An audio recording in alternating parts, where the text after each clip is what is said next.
ठंड में सौतेली बहनें। माँ, ये जगह कितनी ज्यादा सुंदर है ना। मैंने तो सोचा था मैं इस बार अपने विंटर वेकेशन में कहीं पर भी नहीं जा पाऊंगी। हाँ बेटा, ये पहाड़ी इलाका मुझे भी बहुत सुंदर लगा। उर्वशी, सौंदर्या, चलो हम लोग वहाँ चलते हैं। वहाँ का व्यू कितना ज्यादा सुंदर है ना। साहब एक गुब्बारा ले लो। बेटा, इतनी सी उम्र में आप लोग सड़क पर ऐसे गुब्बारे बेच रहे हो, कहीं कोई गाड़ी आ गई तो? आपके माता पिता कहाँ हैं? हम दोनों का दुनिया में कोई नहीं है। ये गुब्बारे बेचकर दिन में 10-20 रुपए कमा लेते हैं और उसी से ही गुजारा चलाते हैं। आप ये कुछ पैसे रखो और इससे कुछ खा लेना, ठीक है? नहीं साहब, हमें ये पैसे ऐसे मुफ्त में नहीं चाहिए। हम लोग गरीब हैं, लेकिन हम मेहनत का ही खाना पसंद करते हैं। आप इसके बदले ये सारे गुब्बारे ले लीजिए। उन दोनों बहनों को इतनी छोटी सी उम्र में इतनी ईमानदारी और मेहनत से काम करता देख सौंदर्या के दिल के अंदर उन दोनों बहनों के लिए ममता जाग जाती है। इन दोनों बच्चों का इस दुनिया में कोई नहीं है।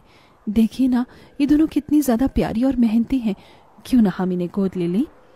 वेद को भी वो दोनों छोटी बहन बहुत ज्यादा पसंद आती हैं और वो उन दोनों बहनों को गोद ले लेता है। बेटा, ये सब तुम दोनों के लिए है और आज के बाद तुम तीनों बहनें हो। तुम तीनों कभी भी एक दूसरे का साथ नहीं छोड़ना। हम कभी भी एक दूसरे का साथ नहीं छोड़ेंगे। जब से ये दोनों इस घर में आई हैं, तब से मम्मी पापा सिर्फ इन दोनों से ही प्यार कर रहे हैं। मुझे तो भूल ही गए हैं। जो चीज सिर्फ मेरे लिए आई थी और वो चीज अब इन दोनों के लिए भी आ रही है। उर्वशी मन ही मन कीर्ति और सृष्टि से नफरत करने लगती है। वेद और सौंदर्या का सृष्टि और कीर्ति को इतना प्यार करना उर्वशी को बिल्कुल भी पसंद नहीं था, लेकिन शायद भगवान को कुछ और ही मंजूर था।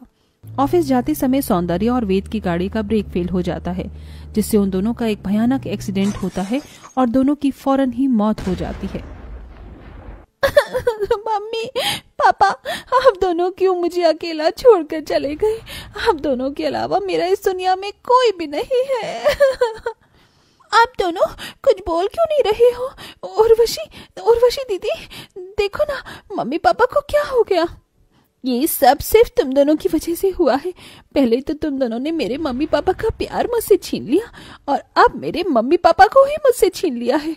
मैं तुम दोनों को कभी माफ नहीं करूंगी।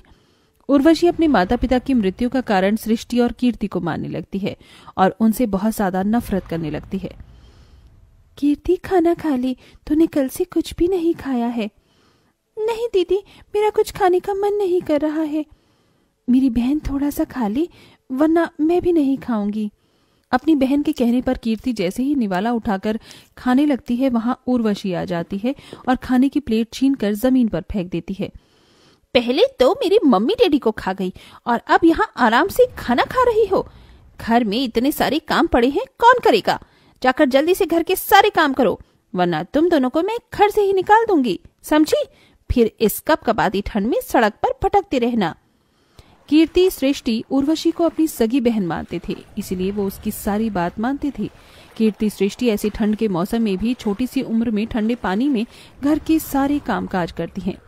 ठंडे पानी में काम करने की वजह से उन दोनों के हाथों में छाले पड़ जाते हैं, लेकिन उर्वशी ये सब नजरअंदाज करती है।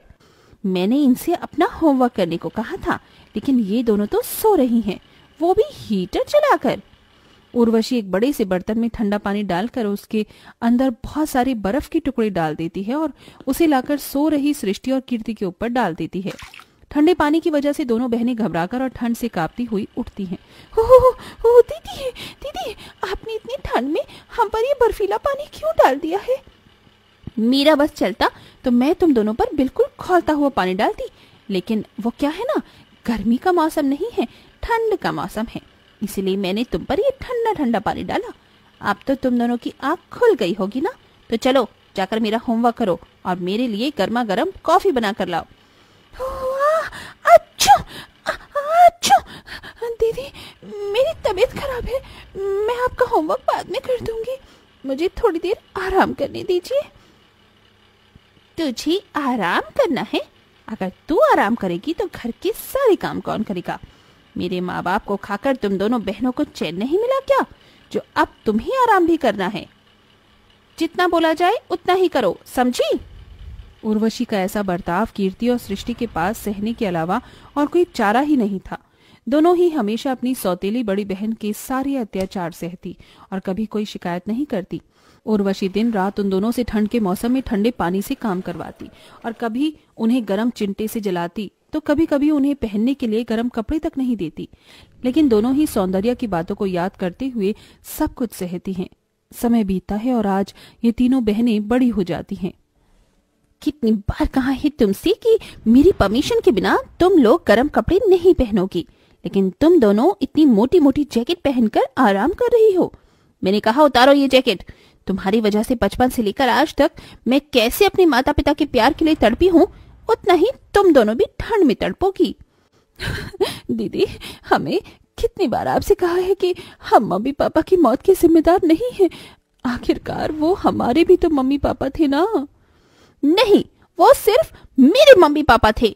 मैं उनकी सगी बेटी हूँ, ना कि तुम। उर्वशी अपनी दोनों सौतेली बहनों पर चिल्ला ही रही होती है कि तभी वहाँ उर्वशी के मामा मामी ओम प्रकाश और जूही आते हैं। उर्वशी बेटा, कैसी हो तुम? मामा मामी, आप दोनों यहाँ? आप दोनों ने मुझे बताया क्यों नहीं कि आप आ रहे हैं? अगर हम तुम्हें बताती तो हम तुम्हें सरप्राइज कैसे देते? ये तुम दोनों यहाँ खड़ी खड़ी मेरी शक्ल क्या देख रही हो? जाओ मामा मामी के लिए नाश्ता लेकर आओ। उर्वशी बेटा, तूने अभी तक अपनी इन दोनों सौतेली बहनों को अपने साथ रखा हुआ है? मामा मामी, मैं तो कब से इन्हें निकाल देती, लेकिन माँ ने कहा था कि मैं इन दोनों का साथ कभी न छोड़ू, इसीलिए मैं इन्हें इस घर में रहने दे रही हूँ। लेकिन मेरे दिल में इन दोनों के लिए सिर्फ नफरत है। आप दोनों यहाँ बैठिए, मैं अभी आती हूँ। उर्वशी के वहाँ से जाते ही, अच्छा हुआ इसके दिल में अभी तक अपनी इन दोनों सौतेली बहनों के लिए नफरत है। मुझे तो लगा था ये तीनों इतने सालों में मिल न जाए। अब हमें कुछ भी करके उर्वशी से जायदाद के पेपर्स पर साइन करवाना होगा और ये सारी जायदाद को अपने नाम करवाना होगा। ओम प्रकाश और जूही दोनों की नजर उर्वशी की प्रॉपर्टी पर थी। ओम प्रकाश और जूही को बात करते हुए कीर्ति और सृष्टि देख लेते हैं और जाकर ये सारी बात उर्वशी को बता देते हैं। तुम दोनों को शर्म नहीं आती मेरे मामा मामी के खिलाफ ऐसी साजिश करते हुए? पहले मुझसे मेरे माँ बाप को छीन लिया और अब मेरे मामा मामी को मुझसे दूर करना चाहती हो। दीदी, हम सच कह रहे हैं, हमारी बात पर विश्वास करो। जस्ट शट अप, निकल जाओ मेरे घर से और मुझे अपनी शक्ल मत दिखाना। सृष्टि और कीर्ति अब पूरी तरह से टूट जाते हैं और घर छोड़कर चली जाती हैं, जिसका फायदा ओम प्रकाश और जूही उठाते हैं और जायदाद के पेपर बनवाकर उर्वशी के पास ले जाते हैं। ये किस किस चीज के पेपर हैं? उर्वशी बेटा, ये पेपर तेरे माता पिता ने बनवाकर मेरे पास संभाल कर रखे थे। इन पेपर पर साइन करने के बाद तू अपने बिजनेस को पूरी तरीके से टेक ओवर कर सकती है। लेकिन मम्मी पापा ने तो मुझे कभी इसके बारे में कुछ नहीं बताया। तू उस समय बहुत छोटी थी। चल अब जल्दी से साइन कर दे। ये पेपर हमें अब कोर्ट में भी जमा करवाने हैं। उर्वशी को जूही और ओम प्रकाश पर शक होता है। उर्वशी उन पेपर पर साइन करने से पहले उन पेपर को पढ़ लेती है, जिसे पढ़कर वो जान जाती है कि वो पेपर बिजनेस के नहीं बल्कि उसकी प्रॉपर्टी के हैं और उसके मामा मामी उसकी प्रॉपर्टी अपने नाम करवा रहे हैं। सृष्टि कीर्ति बिल्कुल ठीक कह रहे थे। आप दोनों की नजर में मेरी प्रॉपर्टी पर है। काश मैं उनकी बात मान लेती। हाँ बेटा, काश तुम उनकी बात मान लेती। चल अब जल्दी से इन पेपर पर साइन कर दे, वरना ये गन की सारी गोली तेरे भेजे में उतार दूंगा। मैं पेपर्स पर साइन नहीं करूंगी। ये प्रॉपर्टी मेरे मम्मी पापा की है, ना कि तुम्हारी।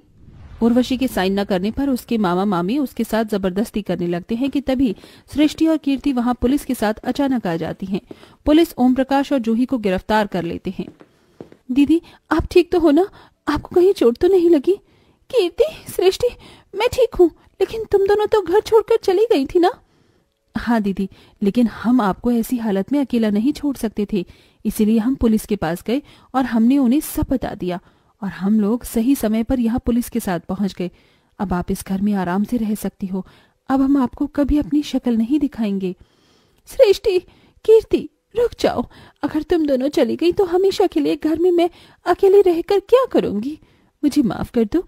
बचपन से लेकर बड़े होने तक तुम दोनों के साथ बहुत बुरा किया है मैंने। मम्मी पापा की आत्मा को ये सब देखकर बहुत दुख हो रहा होगा, लेकिन अब मुझे मेरी गलती का एहसास हो गया है। अपनी इस बड़ी बहन को माफ कर दो। आप हमसे माफी मत मांगी। आपने हमें स्वीकार कर लिया, यही हमारे लिए काफी है। हमें हमारी बड़ी बहन मिल गई और हमें कुछ नहीं चाहिए। उर्वशी अपनी दोनों बहनों को गले से लगा लेती है, जिसके बाद अब तीनों बहनें प्यार मोहब्बत से एक साथ खुशी खुशी रहती हैं।